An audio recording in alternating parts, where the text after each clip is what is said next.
اعوذ باللہ من الشیطان الرجیم بسم اللہ الرحمن الرحیم اللہم فقہنا فی الدین۔ اللہ تعالیٰ کا بہت بڑا احسان ہے کہ آج ہم قرآن حکیم کے آخری سپارے تک پہنچ گئے ہیں۔ پارہ نمبر 30 شروع کرنے سے پہلے کل کے سوال پہ نظر۔ نبی کریم صلی اللہ علیہ وسلم سے تعلق پیدا کرنے کے لیے کیا کیا جائے؟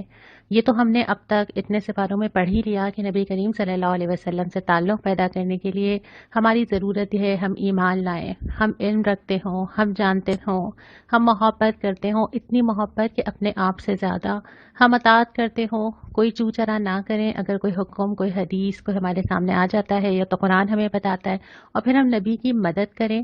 مدد اس طرح کہ جو کام نبی کرنے آیا تھا ہم وہ کام کریں۔ یہ سارے تعلق مطلوب ہیں۔ پریکٹیکلی ہمیں کیا کرنا ہے یہ ہم ویڈیو کے آخر میں بات کریں گے۔ سپارے کی طرف آ جاتے ہیں۔ کیونکہ آج کے سپارے میں بہت ساری صورتیں ہیں تو ہم کچھ حصہ، بہت تھوڑا سا حصہ کل کے لیے رکھیں گے، اور ہم 3 ربع آج کریں گے اور 1 ربع انشاءاللہ تعالیٰ کل کریں گے۔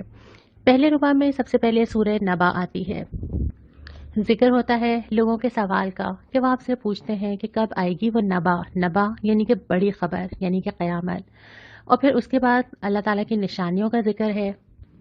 پہلے تو یہ فرمایا کہ وہ خبر تو آئی جائے گی ان قریب، جس کی تمہیں پہلے سے بتا دیا گیا ہے، اور اس کے بعد پھر زمین کی ساری نشانیاں جو اللہ تعالیٰ نے دی ہیں، زمین کو فرش بنانا، پہاڑ کو میخیں بنانا، سب کو جوڑوں کی شکل میں پیدا کرنا، دن کو معاش کے لیے اور رات کو نیند کے لیے بنانا، پھر آسمان، سورج، بارش، ان تمام چیزوں کا ذکر کرنے کے بعد فرمایا کہ فیصلے کا دن تو مقرر ہے نا، فیصلہ تو ہوگا، اور پھر جس نے جو کیا ہوگا، سرکشوں نے جو کیا ہوگا، اللہ تعالیٰ سے سرکشی کی ہے، جہنم تیار ہے، اور جو متقین ہیں وہ انشاءاللہ وہ کامیابیاں دیکھیں گے جس کا وعدہ کیا گیا تھا۔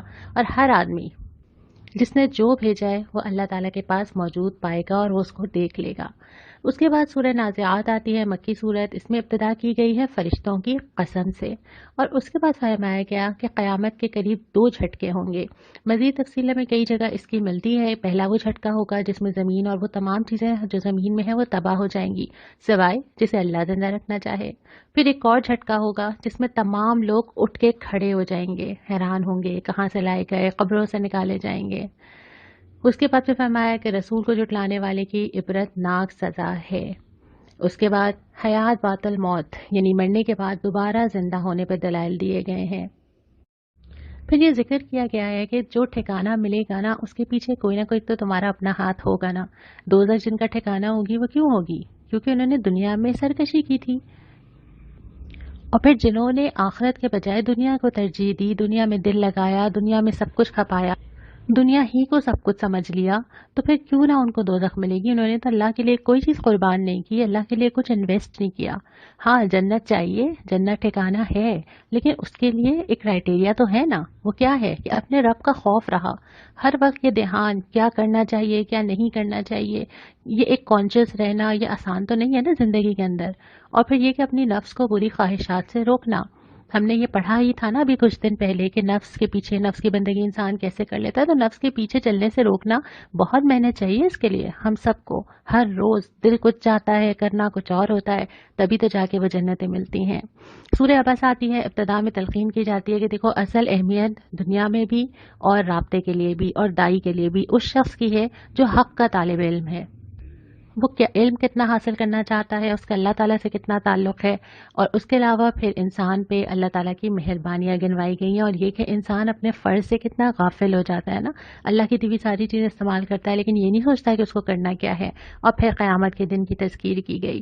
اس کے بعد سورہ تکویر شروع ہوتی ہے اور قیامت کے دونوں مراحل کا ذکر آتا ہے، اور وہ دونوں مراحل وہی جو ہم نے پہلے ذکر کیا۔ پہلا یہ کہ جب سب تباہ کر دیا جائے گا، اور دوسرا یہ کہ جب سب کو قریب لے آیا جائے گا اور سب کو کھڑا کر کر کے پوچھا جائے گا۔ خاص طور پہ ذکر ہے کہ زندہ گاڑی ہوئی لڑکی سے پوچھا جائے گا کس قصور میں ماری گئی۔ اس کے بعد پھر نبی کریم صلی اللہ علیہ وسلم کے رسالت پہ تذکرہ کیا گیا ہے کہ یہ اللہ رب العالمین کی طرف سے ہے، فرشتے کی طرف سے عطا کیا جاتا ہے۔ سورہ انفطار کا ذکر ہے، قیامت کے دن کا نقشہ کھینچ کے انسان سے ایک سوال کیا جاتا ہے کہ تمہیں کس چیز نے اپنے رب کریم سے، یہاں پہ جو لفظ استعمال ہوا ہے تمہارے رب سے، مانو یا نہ مانو اسی نے پیدا کیا، اسی نے سب کچھ دیا، کس چیز نے اسی کی طرف سے دھوکہ میں ڈال دیا؟ کیا چیز ہے وہ کہ اللہ ہی کو بھول جاتے ہو؟ اور پھر تم سزا جزا کو جھٹلاتے ہو، حالانکہ یہ بھی ذکر ہے کہ کرامن کاتبین جو ہر چیز جانتے ہیں کہ ایک چیز ان کے علم میں ہے اور وہ اس کو لکھ رہے ہیں، اور پھر متوجہ کیا کہ دیکھو جزا کا دن آئے گا، اللہ رب العالمین کا اختیار ہوگا، فیصلے کا تیاری کرنا مطلوب ہے۔ اس کے بعد سورہ مطففین آ جاتی ہے۔ سورہ مطففین میں ابتدا ہوتی ہے کہ بے ایمانی کی جو اصل وجہ ہوتی ہے وہ آخرت سے غفلت کا نتیجہ ہوتا ہے۔ جو انسان اللہ سے نہیں ڈرتا نا، اس کے لیے ہر چیز میں بے ایمانی آسان ہو جاتی ہے۔ اور اس کے بعد بدعمل انسان کیا دیکھیں گے؟ اللہ تعالیٰ کی دید سے محروم رہیں گے، جہنم میں جائیں گے۔ اور وجہ یہ تھی کہ وہ دنیا میں ایمان لانے والوں کا مذاق اڑاتے تھے، اور وہی لوگ جن کا مذاق اڑایا جاتا تھا، نیک عمل انسان، وہ بڑے مزے میں ہوں گے، نعمتیں پا رہے ہوں گے، اور آخرت میں وہ ہنسیں گے۔ گویا جو رولز ان کے دنیا کے اندر تھے وہ ریورس ہو جائیں گے۔ دنیا میں وہ صحن کے اوپر ہنسا کرتے تھے، لیکن جب اللہ تعالیٰ کے پاس جائیں گے اور چیزیں کھل جائیں گی تو اصل میں پتہ چل جائے گا کہ خوشی کا مقام کس کے لیے ہے۔ سورہ انشقاق آتی ہے، قیامت کی پوری کیفیت بیان کرتی ہے، اور ساتھ یہ بھی کہتی ہے کہ دیکھو ہر انسان اس منزل کی طرف، موت کی طرف، اپنے حساب کی طرف، جواب دہی کی طرف رواں دوائیں چلتا چلا جا رہا ہے۔ میں اور آپ بھی جا رہے ہیں نا، دن کاؤنٹ کرتے چلے جا رہے ہیں، دیکھتے جا رہے ہیں، حیران ہوتے جا رہے ہیں، تشویش میں مبتلا ہوتے جا رہے ہیں، لیکن جا رہے ہیں، ایک ایک سٹیپ ہم اپنے انجام کی طرف جا رہے ہیں۔ اور اس کے بعد پھر نامہ اعمال دیے جانے کا ذکر ہے، اور کفار کو عذاب کی بشارت دے دی گئی ہے۔ پھر سورہ بروج آتی ہے جس میں اصحاب الاخدود کا قصہ سنایا گیا ہے، اور اس میں بہت سارے سبق ہیں۔ یہ قصہ کیا تھا کہ کچھ لوگوں کو ایمان لانے کی وجہ سے گڑھوں میں ڈال کے سزا دی گئی تھی، جلایا گیا تھا۔ اس کا قصہ سنا کے جو سبق اس میں بتایا گیا ہے وہ یہ کہ ظالم اور کافر خدا کی مار پا کر رہیں گے، اور اہل ایمان کو ایمان کی راہ میں جو بھی آئے اس میں مضبوط رہنا چاہیے۔ جب اس راہ میں قدم رکھا ہے نا تو تیار رہنا چاہیے، اور اس کو اپنے لیے اجر کا سبب سمجھنا چاہیے کہ اگر اللہ میرے لیے کوئی آزمائش لاتا ہے تو میرے درجات بلند کرتا ہے یا مجھے ٹیسٹ کرتا ہے۔ پھر فرمایا کہ اللہ سب پر غالب ہے، جو کر رہا ہے وہ یہ نہ سمجھے کہ وہ اللہ پہ غالب ہو جائے گا۔ اہل ایمان کا اجر تو محفوظ ہے اللہ کے پاس، اور اللہ کی پکڑ بڑی سخت ہے، جب چاہے جس کو چاہے پکڑ سکتا ہے، مہلت دیتا ہے تو دونوں لوگوں کو، ظالم کو بھی اور مظلوم کو بھی، دونوں کو آزما رہا ہوتا ہے۔ پھر سورہ طارق آ جاتی ہے۔ ابتدا ہی میں آسمان، رات اور تاروں کی قسم کھانے کے بعد انسان کی پیدائش کی طرف متوجہ کیا جاتا ہے کہ ایک نصیحت ہے نا، دن رات دیکھ رہے ہو، اپنے آپ کو دیکھ لو کس چیز سے پیدا کیے گئے، کیسے اللہ تعالیٰ نے بنیاد رکھی۔ اور اس کے بعد پھر ذکر کیا ہے جب اللہ نے ایک دفعہ پیدا کر لیا دوبارہ بھی اللہ اس پہ قدرت رکھتا ہے، اور جب اللہ سب کو کھڑا کرے گا تو پھر سب پوشیدہ، چھپا ہوا، جو کسی کو نہیں پتہ چلا، جو چھپا کے لے گئی، جو اپنا امپریشن بنانے کے لیے جو میرے دل میں تھا، جو چیزوں پہ میں نے پردہ ڈال دیا، سب نکل کے آ جائیں گی۔ اور اس کے بعد پھر ذکر کیا کہ دیکھو یہ جو چیز ہے نا، یہ آخرت، یہ جواب تو یہ کوئی مذاق نہیں ہے، یہ کوئی اتنی لائٹ چیز نہیں ہے کہ میں اگنور کر کے آگے بڑھ جاؤں، اس کو مجھے سیریسلی لینا چاہیے۔ اور اس کے بعد نبی کریم صلی اللہ علیہ وسلم کو تسلی دی گئی ہے کہ کافرین کو آپ ان کے حال پہ چھوڑ دیجئے۔ پھر سورہ اعلیٰ آتی ہے، ابتدا ہی ہوتی ہے کہ اپنے رب کے نام کی تسبیح کیجئے۔ یہ ہم نے کہیں جگہ پڑھا ہے کہ اللہ کی تسبیح کرنا، اللہ کی دی ہوئی چیزوں پہ اللہ کا ذکر کرنا، اور تسبیح کے بہت سارے عملی طریقے ہیں۔ نماز بھی تسبیح کی ایک شکل ہے، اور وہ کلمات بھی جو ہمیں سکھائے گئے ہیں، خاص طور پہ سبحان اللہ و بحمدہ، سبحان اللہ العظیم۔ پھر ذکر کیا کہ کامیابی چاہیے نا، ہر ایک کو چاہیے، تو کیا کرنا ہوگا؟ تزکیہ کرنا ہوگا، صاف کرنا ہوگا اپنے نفس کو، دیکھنا ہوگا، چھانٹنا ہوگا، اپنے رب کے نام کو یاد کرنا ہوگا، یاد رکھنا ہوگا ہر لمحہ۔ اس کے بعد یہ ہے کہ نماز سے اللہ تعالیٰ سے تعلق بنانا ہوگا، جبھی وہ فلاح ملے گی۔ اور اس کے ساتھ ساتھ ترجیح بھی طے کرنی ہوگی، دنیا کو ترجیح دو گے تو اسی کی طرف چلتے چلے جاؤ گے، دنیا کو استعمال کرو، ترجیح نہ بننے دینا۔ ترجیح کس کو بنانی ہے؟ آخرت کو، کیونکہ اس نے ہی ہمیشہ رہنا ہے۔ پھر سورہ غاشیہ آتی ہے، ابتدا میں ذکر ہوتا ہے اس آفت کا جو اچانک اور چھا جائے گی، کوئی اس سے بچے گا نہیں، اور اس میں جو لوگوں کی مختلف کیفیات ہوں گی، کیا وہ محسوس کر رہے ہوں گے، کچھ تھکے ہوئے ہوں گے، کچھ بہت بار رونق ہوں گے، گلو ہوگا ان کی شکل کے اوپر، پتہ ہوگا نا ہم کیا کر کے آ رہے ہیں۔ پھر اس کے بعد سوال اٹھائے گئے ہیں کہ کیا یہ لوگ دیکھتے نہیں ہیں آس پاس ہی، کہیں اور جانے کی تو ضرورت ہی نہیں ہے نا، یہاں پہ ذکر ہے اونٹوں کا، پہاڑوں کا، آسمان کا، زمین کا۔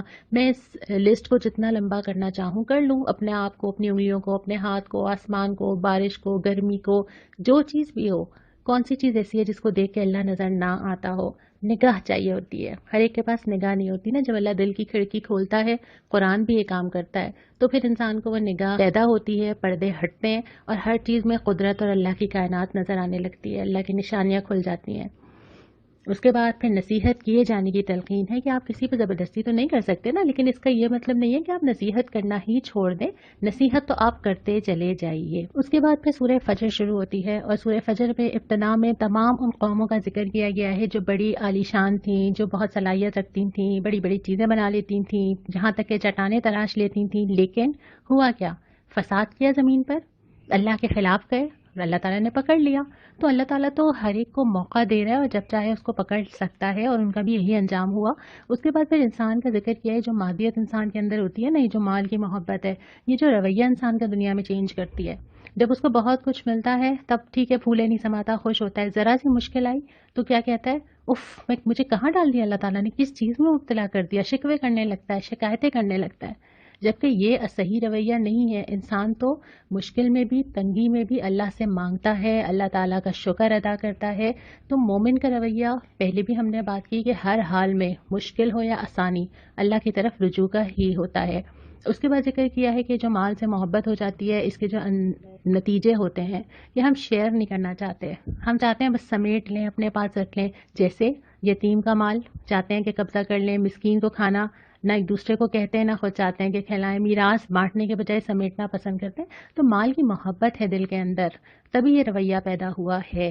آپ نوٹ کیجئے کہ اللہ تعالیٰ نے جتنی بھی ایسی چیزیں جو ہم سے غلطیاں ہو جاتی ہیں، حج میں کوئی غلطی ہوتی ہے، کفارہ دینا ہے، قسم کھانا ہے کے بارے میں، روزہ نہیں رکھ پا رہے ہیں، بیمار ہیں، بہت ساری چیزوں میں کفارے میں اللہ تعالیٰ نے مال نکالنا رکھا ہے۔ صرف توبہ نہیں ہے، آپ اس کو رجوع بھی کر لیں گے، معاملات بہتر بھی کر لیں گے، اللہ سے توبہ بھی کر لیں گے، لیکن آپ کو اس کے ساتھ ساتھ اپنا مال نکالنا ہے، کیونکہ جو مال ہے نا یہ دل میں جگہ بنا لیتا ہے۔ تو اللہ تعالیٰ چاہتا ہے کہ میرا مال نکلے تاکہ دل پہ کچھ چوٹ تو پڑے، اور واقعتاً مال نکالنا مشکل کام ہے نا، 4 نفل پڑھوا لیں مجھ سے آسان ہے، پیسے مجھ سے مانگ لیں تو ایک لمحے کو کچھ تو لگتا ہے نا جا کے دل کے اوپر۔ تو یہاں پہ بھی ذکر ہے کہ یہ ساری چیزیں جب ہی پیدا ہوتی ہیں جو تمہیں مال سے محبت ہونے لگتی ہے۔ محبت نہ ہو اس مال سے، استعمال کرنا ٹھیک ہے، اس کے بعد پھر انسان کی حسرت کہ ایسا نہ ہو کہ وہ جا کے جو ہے وہ اللہ کے پاس پچھتائے اور کہے کہ کاش میں کچھ کر کے آتا۔ اور پھر بہت پیاری آیت کہ جو لوگ اطمینان سے، نفس مطمئنہ کا ذکر ہے، جو اطمینان سے اللہ کی راہ میں یکسوئی سے چل کے آئے ہوں گے، ان کو قیامت کے دن کہا جائے گا چلو چلو کشاں کشاں اپنے رب کی طرف خوش خوش شامل ہو جاؤ میرے نیک بندوں میں اور داخل ہو جاؤ جنت میں۔ اللہ تعالیٰ ہمیں ان لوگوں میں شامل کرے جن کو ایسے پکارا جائے گا۔ کیا بلیسنگ ہوگی یہ۔ اس کے بعد سورہ بلد آتی ہے، مکی صورت ہے، ابتدائی میں فرمایا گیا کہ دیکھو انسان کو مشقت کے لیے پیدا کیا گیا۔ اس میں بات سمجھنے کی ضرورت ہے کہ زندگی میں آسانیاں نہیں آتی، کسی کی بھی نہیں آتی۔ شروع میں آپ سوچتے ہیں، جب آپ ٹین ایجر ہوتے ہیں، ینگ ہوتے ہیں، تو آپ کو لگتا ہے کہ ایز پلانڈ ہوگی، میں پلان ہی ایسے کروں گا کہ پرابلمس نہ آئیں۔ پھر جیسے جیسے آپ آگے بڑھتے ہیں آپ کو اندازہ ہوتا ہے کہ چیزیں پلاننگ سے نہیں چلتی اور زندگی آسان نہیں ہوتی، زندگی کے فیزز آتے ہیں ساتھ ساتھ ہر طرح کے آتے ہیں۔ تو انسان کو یہ سمجھنا چاہیے، ایک تو یہ کہ زندگی آسان نہیں ہے، دوسری بات یہ کہ یہ دنیا آسانی کے لیے نہیں ہے، آسانی تو جنت میں ہے۔ آپ کو کچھ نہ کچھ تو دنیا میں مشقت اٹھانی ہوگی نا، اپنے کمفرٹ زون سے نکلے بغیر تو دنیا کا بھی کوئی کام نہیں ہوتا۔ آپ دین کے راستے پہ چلنا چاہتے ہیں اور چاہتے ہیں کہ آپ اپنے کمفرٹیبل زون میں رہیں، آپ کو کوئی مشکل نہ اٹھانی پڑے، یہ نہیں ہو سکتا۔ کہیں تو آپ کو کچھ نہ کچھ دینا ہوگا نا اللہ کے لیے، کچھ تو لگانا ہوگا نا۔ اور اس کے بعد پھر یہ فرمایا کہ انسان جو ہے وہ مال پہ بہت فخر کرتا ہے نا، میرے پاس اتنا مال ہے۔ مال اس لیے ذکر کرتا ہے کہ اتھارٹی انسان کے اندر لاتا ہے، ایک فخر لاتا ہے۔ اور اس کے بعد فرمایا کہ ہم نے تو دونوں راستے دکھا دیے تھے، اچھا اور برا دونوں سامنے تھے نا۔ اب جس نے جو راستہ اختیار کیا، مشکل اٹھانی ہی نہیں چاہیے، چاہا کہ دنیا میں سیٹل رہے، ہر چیز کچھ ڈسٹرب نہ کرنا پڑے۔ اور اس کے بعد پھر نیکی کے کام گنوائے ہیں کہ یہ سب کچھ کرنا تھا، گردن چھڑانا یعنی کسی کو قرض سے نجات دلا دینا، کسی کے لیے آسانی پیدا کر دینا، یتیم کی سرپرستی کرنا، مساکین کی مدد کرنا، ایمان لانا، اس پہ صبر کے ساتھ قائم رہنا، لوگوں کے ساتھ رحمت کا معاملہ کرنا۔ اور یہ ہر چیز، یہ ہر نقطہ اتنی تفصیل چاہتا ہے نا۔ ایک ہی نقطہ اگر لے لیجئے، رحم کا معاملہ۔ رحم کا معاملہ یہ کہ جیسے تم زمین والوں پہ رحم کرو، آسمان والا تم پہ رحم کرے گا۔ ہر انسان کے لیے دل میں خیر خواہی رکھنا، نرمی کے ساتھ پیش آنا، اس کو چانس دینا، اس کو مارجن دینا، اس کو جج نہ کرنا، اس کے لیے آسانیاں فراہم کرنا، یہ تمام چیزیں اس کے اندر آ جاتی ہیں۔ اور ان میں سے ہر ایک پوائنٹ کی بے شمار تاکیدیں اور حدیثیں ہمیں ملتی ہیں۔ پھر سورہ شمس آ جاتی ہے، ذکر کیا جاتا ہے کہ دیکھو کائنات میں بھی اللہ تعالیٰ نے متضاد چیزیں بنائی ہیں نا، دو چیزیں دن ہے تو اس کا اپوزٹ رات ہے۔ اسی طرح کے مثالوں کے بعد ذکر ہے کہ نیکی اور بدی بھی ایسی ہیں، 2 اپوزٹ چیزیں ہیں۔